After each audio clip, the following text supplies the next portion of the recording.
আমি আজকে আলোচনা করছি ক্লাস 5-এর আমাদের পরিবেশ ও বিজ্ঞান বিষয়টি নিয়ে। আমাদের পরিবেশ থেকে ফাইনাল পরীক্ষার যে প্রশ্নপত্রটি আমি আজকে আলোচনা করছি, তোমরা দেখো। এই প্রশ্নপত্রেই 2024-এর পরীক্ষা হয়েছে। পরীক্ষার প্রশ্নপত্রটিতে কী ধরনের প্রশ্ন থাকে তোমরা ভালো করে দেখে নাও। প্রথমে রয়েছে সঠিক উত্তরটি নির্বাচন করো। 10 নম্বরের 10টি করতে হবে। প্রথম প্রশ্ন, পরিবেশ বান্ধব পরিবহন হলো কোনটি হবে? সাইকেল। তোমরা সকলেই জানো সাইকেল থেকে কোনো পরিবেশ দূষণ হয় না, তাই পরিবেশ বান্ধব পরিবহন হলো সাইকেল। 2, শুমেকার লেভি নামের ধূমকেতু যে গ্রহের উপর আছড়ে পড়েছিল সেটা হলো বৃহস্পতি। পরের প্রশ্ন, বিশ্ব বয়স্ক দিবস পালন করা হয় কবে? 1 অক্টোবর। নেক্সট, ঝালং জলবিদ্যুৎ কেন্দ্রটি যে নদীর জলস্রোতের শক্তিতে চলে তা হলো জলঢাকা।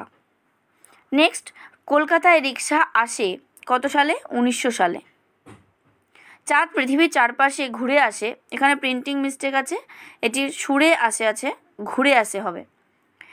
26 দিন 10 ঘন্টা বা 27 দিনে।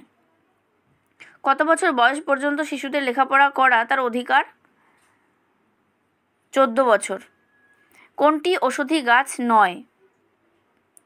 বেগুন। নিচের কোনটি অপ্রচলিত শক্তি? সৌরশক্তি, বায়ুপ্রবাহ, দুটির কোনোটিই নয়। দুটিই হবে, তোমরা ভালো করেই জানো। নেক্সট কোয়েশ্চেন দেখো, কাগজ প্রথম তৈরি হয় কোথায়? চীনে।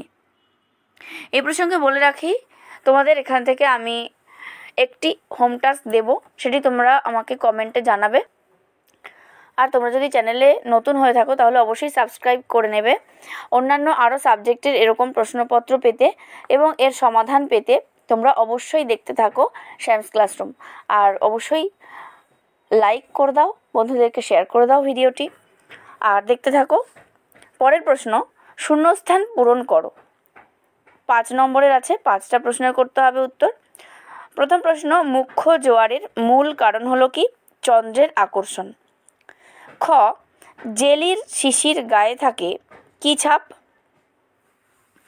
জেলির শিশির গায়ে থাকে FPO ছাপ। FPO। নেক্সট, টেলিস্কোপ তৈরি করেছিলেন কে? গ্যালিলিও। পরের প্রশ্ন, কয়লার প্রধান উপাদানটি কি? কয়লার প্রধান উপাদানটি হলো ভিট্রেন।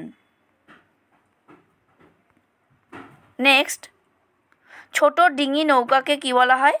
ছোট ডিঙি নৌকাকে বলা হয় পানসি। এরপর চলে আসছে 3 দাগের প্রশ্নে, ঠিক বাক্যের পাশে সত্য অথবা ভুল বাক্যের পাশে মিথ্যা লিখতে হবে। তাহলে আমি এখানে ঠিক হলে টিক চিহ্ন দেব এবং ভুল হলে ক্রস চিহ্ন দেব। প্রথমটি আছে কি? পটাশিয়াম পারম্যাঙ্গানেট জল শোধন করে, এটি ভুল। নেক্সট, মুখ্য জোয়ারে 6.5 ঘন্টা পরে ভাটা হয়। এই প্রসঙ্গে বলে রাখি, তোমরা কোনো বইতে মুখ্য জোয়ারে 6.5 ঘন্টা পরে ভাটা হয়, আবার কোথাও পাবে 6 ঘন্টা 13 মিনিট পরে। তাহলে সেক্ষেত্রে তোমরা 6 ঘন্টা 13 মিনিট পরে হয়, এটা কিন্তু ঠিক হবে।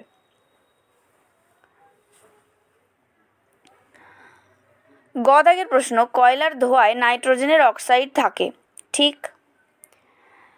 ঘ, বয়স্কদের কখনোই সম্মান করা উচিত নয়, কথাটা ভুল। তোমরা নিশ্চয়ই জানবে বয়স্কদের অবশ্যই সম্মান করা উচিত। নেক্সট, উম দাগের যে প্রশ্নটি আছে, সুনামি হলো একটি সামুদ্রিক জলোচ্ছ্বাস, এটি সত্য না মিথ্যা? এটি কিন্তু তোমাদের আমাকে কমেন্টে লিখে জানাতে হবে। চলে আসছি পরের প্রশ্নে। এখানে দেখো, বাম স্তম্ভের সঙ্গে ডান দিক বা ডান স্তম্ভ মেলাতে হবে। এই জায়গাটা আমি করে দিচ্ছি না, এটা তোমরা করবে। যদি কোনো অসুবিধা থাকে তাহলে অবশ্যই আমাকে কমেন্টের মাধ্যমে জানাবে, আমি তোমাদের আনসার বলে দেব। নেক্সট রয়েছে একটি বাক্যে উত্তর দাও। এখানেও 5টি প্রশ্নের উত্তর করতে হবে, 1 নম্বর করে আছে। নেক্সট 6 দাগে 2-3টি বাক্যে উত্তর দাও, 2 করে আছে। এরপরে বড় প্রশ্ন যেটা রয়েছে 5 নম্বরের 2টি প্রশ্নের উত্তর করতে হবে, 10 নম্বর। তাহলে এই হয়ে গেল তোমাদের সম্পূর্ণ প্রশ্নপত্রটি আলোচনা। যদি কোনো প্রশ্নের উত্তর বুঝতে অসুবিধা হয় বা না পেরে থাকো তাহলে আমাকে অবশ্যই কমেন্টে জানাবে, আমি তোমাদের আনসার অবশ্যই করে দেবো। দেখতে থাকো সায়েন্স ক্লাসরুম। আর আবারও বলছি, চ্যানেলে যদি নতুন হও তাহলে অবশ্যই সাবস্ক্রাইব করে নাও আর পাশের বেল আইকনটি অল করে রাখো পরবর্তী সমস্ত ভিডিওর নোটিফিকেশান পাওয়ার জন্য, যাতে তোমরা একটি ভিডিও মিস না করো। ভালো থেকো, টাটা।